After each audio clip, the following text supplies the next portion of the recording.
is Freya with another singing tip. Thank you so much for tuning in today. Today I have a big one for you. How to expand your range. If you want to find out how to have a bigger range, please stay tuned.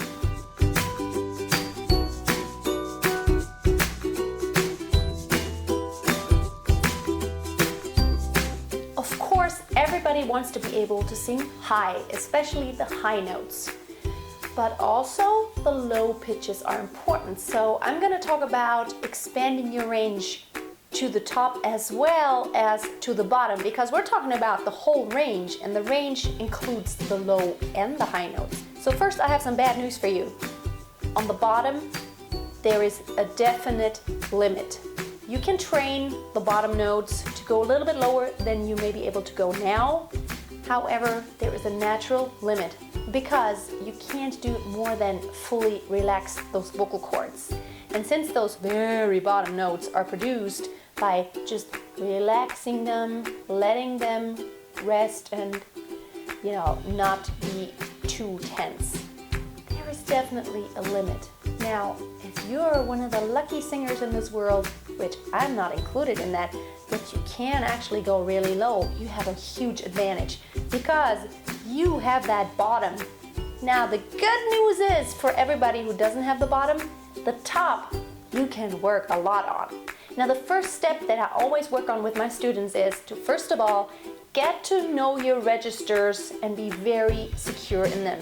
Just know exactly where your chest voice is, know where your belting is, know where it goes into the mixed voice, know where that goes into the head voice, and then if you wish to train, you can even train the whistle register. Knowing all these registers in your voice is extremely important because without that, you don't have the tools to really work your voice. The next thing would be to practice transitions. For example, you know your chest voice and you know there's a limit to the top. Like for me, it's probably around C above middle C. Yeah.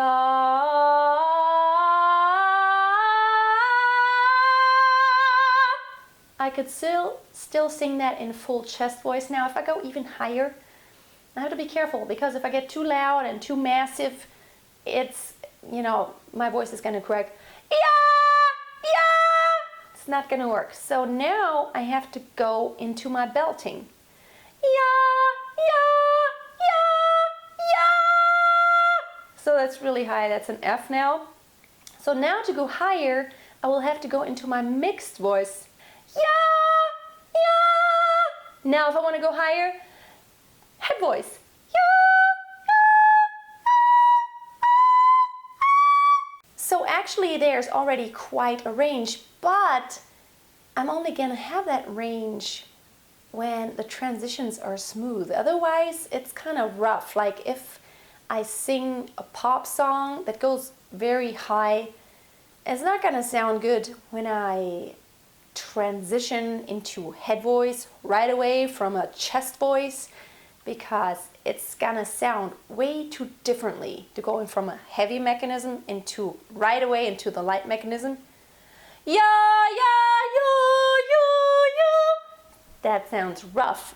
It just doesn't sound like it goes together, and that's why it's so important to practice those transitions. But the thing is, you will have to train them. And I always say it again and again, don't underestimate what training will actually do for your vocal cords. Now, what I will suggest, first of all, that you train on a regular basis, maybe daily, that would be ideal. Your chest voice, try to go high, train your belting, and try to go higher and higher, and you will see, once you practice on a regular basis, you will be able to get higher and higher. But it's so important to be in training. If you're not in training, you're gonna lose it. Now, while you do all of these things, the really crucial thing is always have support. I've had a lot of students that noticed a huge effect when they just changed small things. So whenever singing in chest voice, way on the top, the thing that's so important is don't get narrow in your mouth and in your throat. And that goes for belting too. Don't get narrow. Getting narrow means you're cutting off the resonating space and you're pretty much just putting pressure on those vocal cords and you're gonna crack for sure.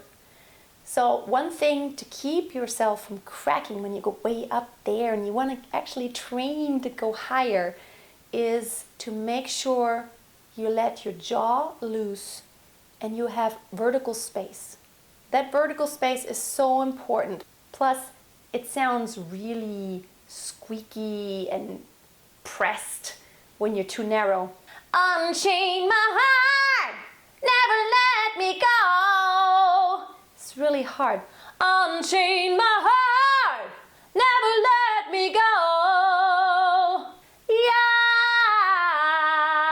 Versus yeah. You're gonna be able to sing so much clearer and with much more ease once you keep this right here relaxed and don't go. You know, it's a misconception that the higher you sing, the more you have to open up your mouth and your jaw and you just have to make this huge space. And you know what? The space is in there, and the space you need doesn't have to be like this.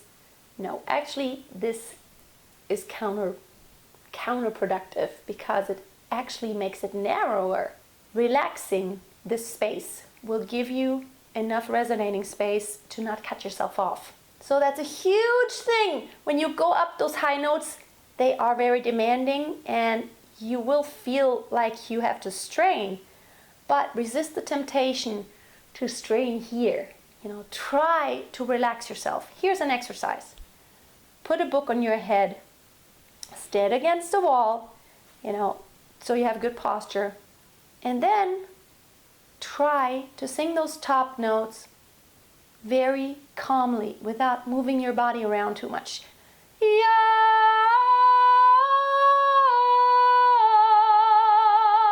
Instead of yeah.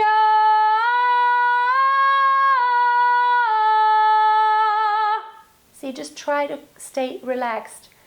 And that's the best way to practice getting those top notes with ease. Have you ever watched a singer and felt like they're just about to explode or their head is about to explode because they're like, ah!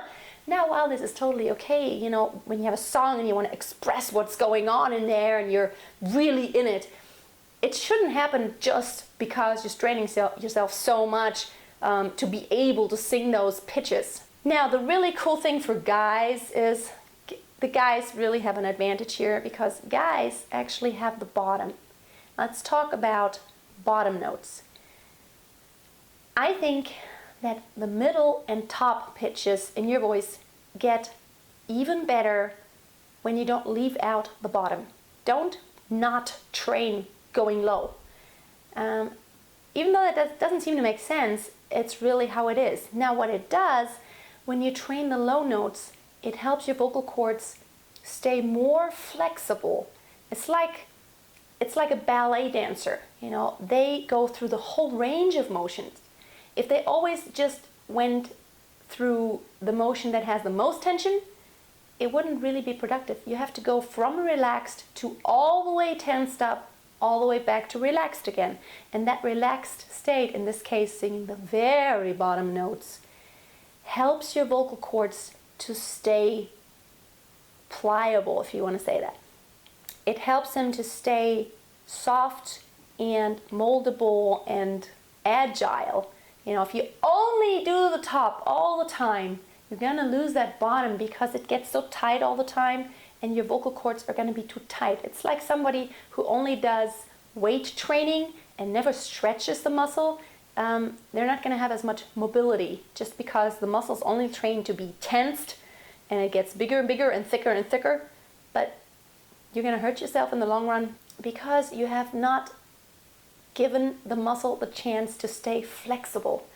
So do train your bottom in order to make your top stronger. And the lower you can go, the cooler it is, because I think it's so cool to also sing low, especially because it gives you the chance to transpose songs down that have this huge range. And the more you can transpose it down without having any difficulties of singing those low notes, the less you're gonna have to strain to get the top notes, because the whole thing can sit a little bit lower and the top notes don't have to be quite out of your range. Now let me say one other thing. The ideal singer, the best singer in the world, isn't the one that can sing the highest notes.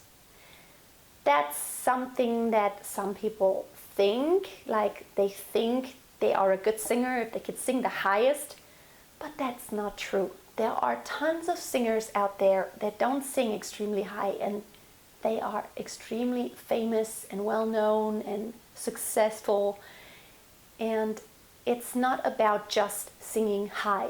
It's about singing beautiful in your own voice. So don't put yourself under pressure. And while it is important to train and to try to expand the top and the bottom, the main goal isn't just to sing higher than anybody else. That's, what good does it do that you could sing higher, but overall it just doesn't sound that beautiful.